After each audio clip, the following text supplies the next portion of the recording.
Hey everybody, Bennett for the Bennett Podcast, and welcome to Blood Bowl 2025 starting rosters. We're looking at every team in Blood Bowl Season 3, and we're putting together some of the best rosters for you to run them in League.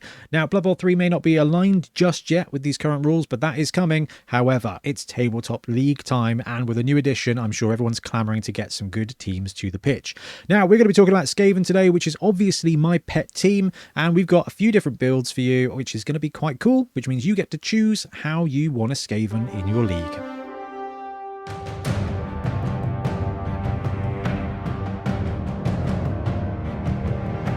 Now, Skaven are going to be part of the Bonehead Championship, so that's quite cool. So if you're not going to be running a Skaven team, you'll get to see how they develop.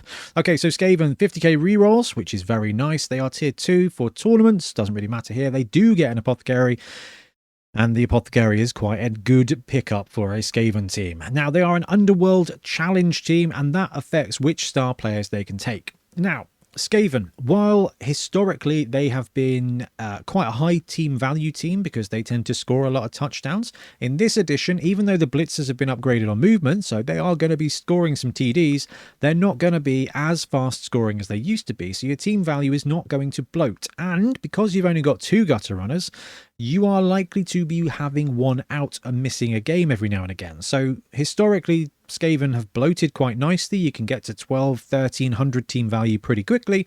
In this edition, I don't know if that's going to be quite so much of the case, which means you need to consider which star players you're going to take. And Underworld have got quite a cool mix. So the Underworld Challenge star players, you can take the Black Gobbo, who is a 200k-ish stabber and bombardier without secret weapon. He is actually pretty useful. And when you think about the Skaven roster, even if you're missing a gutter runner, you've still got 2 movement 8 blitzers and probably 1 other gutter runner. So scoring threats are not massively your vulnerability here. When you are down on team value for Skaven, you kind of want a bit of muscle and something to just help the rest of your team survive.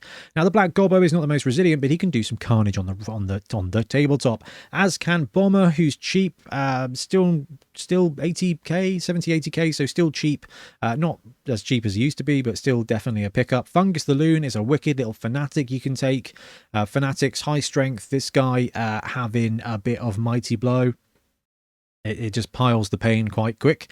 It will warp the game, but it's only going to be for 1 drive.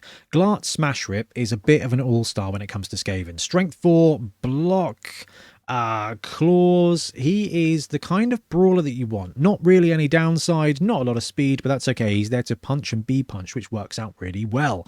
Hack Phlegm Scuttle Spike is back. He is move busted in this edition, and he is a mega star as well. So movement 8, strength 3. Okay, do you know what? I've already got a couple of those. But Hack Phlegm does come with extra heads and Edge 2+, so he's 1+ dodging everywhere, so he is still very good. Creek is, for all intents and purposes, a big fanatic. So you can also take Creek, or you can take Creek instead. And he's got the awesome special ability, I'll be back, which means he just ignores being sent off for the first time. So you do get him for at least 2 drives. He's pricey for a star player, but he is going to hurt. He's going to hurt your opponent, which is going to be quite useful. Nobbler is also going to hurt your opponent. That is the Goblin Chainsaw player. He is value, and he is going to put fear into your opponent. So Fungus, Creek, and Nobbler and Bomber are all secret weapons designed to scare your opponent and just cause damage. That can be quite fun for Skaven, because the core Skaven roster can still Skaven things, so it's not so bad. Scrapper gives you a movement 7 Pogo Goblin, which can be quite cool to add. Skitter Stab, though, is looking basically a budget Hack Phlegm, although he retains movement 9. So if you are down a gutter and can't take a mercenary one, not sure you can even do that, he does give you a pretty good movement 9 piece, and if you're out a gutter runner, you kind of already got a model that you can use.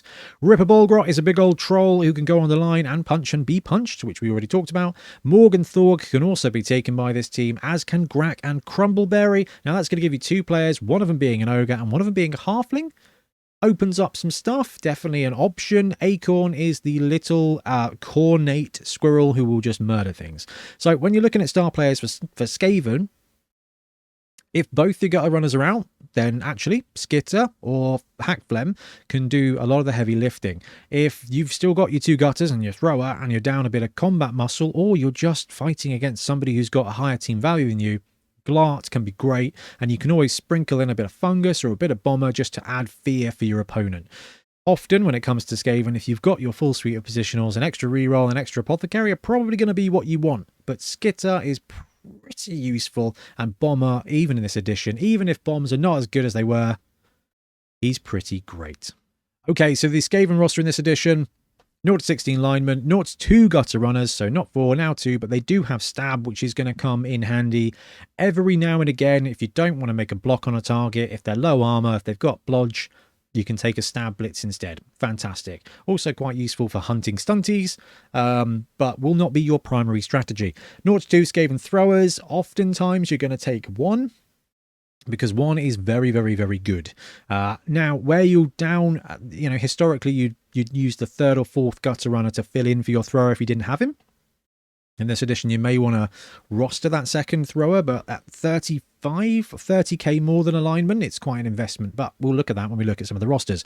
0 to 2 Skaven Blitzers. Now, these are wicked in this edition. They're movement 8, which would have already been enough, and they get free rolled strip ball, which means when they attack the ball carrier, if they roll a push, the ball comes out. If they roll a both down, they've got block. The ball comes out. If they roll a pow, the ball comes out. It's pretty good. If you can hit a ball carrier with a Skaven Blitzer, you've got a good chance to strip that ball away. They're only strength 3, but, needs must.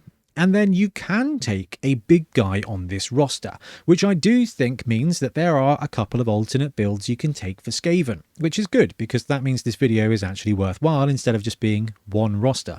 Now, the Roger is unreliable, but man, he's wonderful. Movement 6, strength 5, prehensile tail, frenzy, mighty blow. He does a lot of work but he's also pretty unreliable. He's got loner and he's got animal savagery, so he is not going to always do what you want him to do without a cost. But it's a fun and murderous way to play Skaven. Okay, with all that said, let's actually have a look at some rosters then. So the box roster, 2 gutter runners, 2 Skaven blitzers, 2 Skaven throwers, 5 Skaven linemen, 3 rerolls, an apothecary, and 2 dedicated fans is going to come in at 970k. Now, you've got some options straight out of the gate here. Because your rerolls and your Skaven lineman and the apothecary are all 50k, you can interchange them a bit. If you don't want to take an apothecary straight away, you can have a 12th player in the form of a 6th Skaven lineman. If you're thinking, actually, I want to turbo this league, you can take that 4th reroll and drop the apo. There's some flex you can do, but this is a really solid starting point.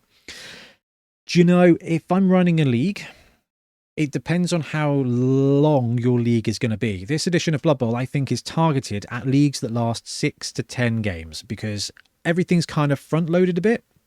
So I think having a lot of positionals is pretty good. Now, you don't have the Roger on this one. You just get to full on Skaven, which gives you a lot of options. So you kind of, for me, if you're going to be running this roster, you've got a choice, which is, do I run this first game without the Apo? It's a risk, but if you don't take the Apo, you can start with 4 rerolls and then your first purchase. And remember, this roster, you're going to be left with 30k left over and dedicated fans, which are going to generate more cash. You play 1 game without the Apo, but you've got your 4th reroll. And in League, rerolls cost double once the league has started. So a 50k reroll at the beginning is going to cost 100k later on. So I'm not going to advise you one way or the other because whichever one you take, you're going to wish you'd done the other. You start this game without the Apo, but you've got 4 rerolls because it's going to save you 50k later on. One of your dudes is going to die and you're going to go, really wish I'd taken that Apo. You take the Apo, you're going to wish you took the 4th reroll. Skaven don't often need 4 rerolls, but 4 rerolls allow you to do a little bit extra shenanigans. Where you've only got the 2 gutter runners now, your blitzers are going to be participating in that shenanigan a little bit more when Edge 3+ is not Edge 2+ with a dodge. So it's interesting. So I'm not going to lead you one way or another. I think technically this is the best roster. You've got the Apo there to keep your positionals alive, and 3 rerolls is plenty. But if you're thinking about it from a league point of view, and you can risk that first game without an Apo, the 4th reroll is going to save you 50k down the road. Or you can just drop a thrower. So 2 gutter runners, 2 blitzers, 1 Skaven thrower, 6 Skaven linemen, 4 rerolls, an apothecary, and this is just everything you've got. This comes in at 990. You've still got 2 dedicated fans, and the only thing you've got to do here is basically build out either more linemen to take you up to 12 players, which is probably the first thing you want to buy, And then eventually you can add a second thrower. And at 80k, they're not that expensive. It's 2 games for Skaven to get that amount of money. You start with 10k in the kitty. You've got 3 dedicated fans here because you've bought 2 extra. So that's going to be an extra 15k. So you've already up to 25k. You've got to assume your opponent's going to provide 10k to that as well. And then let's just hope you score a touchdown. You should be able to, after your first game, get 50k for you to purchase the next lineman to brew up to 12 roster. So this is probably a better place to start for a league than the last one. But if you want to drop that thrower, you could even drop one of the rerolls and start with 7 Skaven linemen, which you could do, but I probably wouldn't bother. So you kind of got an alternate version here. You've got the box, you bench a lineman, you start with 3 rerolls and an apo. You bench a thrower, you start with 4 rerolls and an apo. I like this one a lot better because you're not going to need that thrower all of the time. So here we go. 1 Rat Ogre, 2 Gutter Runners, 2 Blitzers, 1 Skaven Thrower, 5 linemen, takes you to 11 players. You can still start with 3 rerolls and the dedicated fans to get you the extra cash. I think this is what we're going to be starting with in the championship. I think this might be the roster that we used in my disastrous game against Trips running Dark Elves. That was a travesty. If you want to see pain, go and watch that. If you want to see Blood Bowl played well, do not ever watch it. But, I don't know, over the Christmas period, have a couple of drinks, have a laugh. It's quite good fun. Right, the Roger is going to be your meat. Your Blitzers are going to be your intermediary, your mid-range. Having movement 8 and block means they're really good to, break through and score, or break through and punch. And then you've got 2 Gutter Runners who are just the best players, right? Then you've got 1 Thrower and 5 linemen. So you've got the full whack here. The only thing you're going to want is another lineman and an apothecary. So this is one of those situations where you are running that first game just hoping no one particularly dies. Now, don't get me wrong, an apo is never going to be 100% effective all the time. And I really think you just have to clench for that first game. The Roger is vulnerable. Your Gutter Runners are vulnerable. But if you can survive the first game without any major incident, you pick up that apo, you've got 11 players. The next purchase is the 6th lineman to build out your roster. And then after that point, once you've got to 12 players and the apo and 3 rerolls, you can kind of go, okay, do I want the 13th player to be another lineman? Do I want a second thrower? Do I want a backup quarterback? Do I want to just go for that 4th reroll?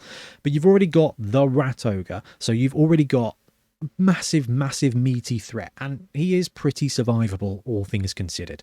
So the Roger roster, I think, is probably my pick. Okay, so Skaven, let's flick through here. We've got the box roster, the 1 thrower roster, the Roger roster. I am going to recommend the Roger roster. I think you're going to get the full Skaven experience. Back in the day, you didn't take the Roger. It gave you 4 gutters, and it gave you quite a different way to play.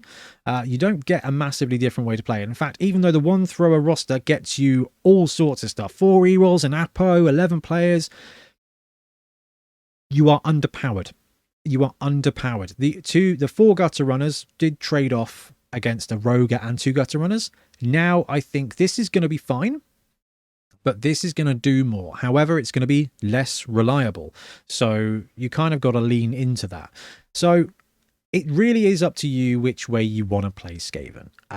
You can't turbo it anymore. So you kind of got, okay, am I going to go mid-range here with not a lot of strength, but a reasonable amount of dodge? Or do I go here with unreliable muscle, but a lot of variability? This edition, I don't think Skaven are going to be turbo scorers. I don't think this is going to be bad. 4 rerolls, the thrower, and then 4 movement 8 or 9 threats is pretty good. You just don't have a lot of resilience, and you don't have a lot of strength on this one. The Roger, you've got strength. You still don't have a lot of resilience, but you've still got everything else to play with, and 3 rerolls. So if I'm running a league, I'm going with this roster. It may be the worst thing to do, but I don't think I could make any other choice. Anyway, we are going to wrap up Skaven roster. Do let me know what you think in the comments. Which roster are you going to be running? And we'll be back soon with more Blood Bowl content. Happy blocking.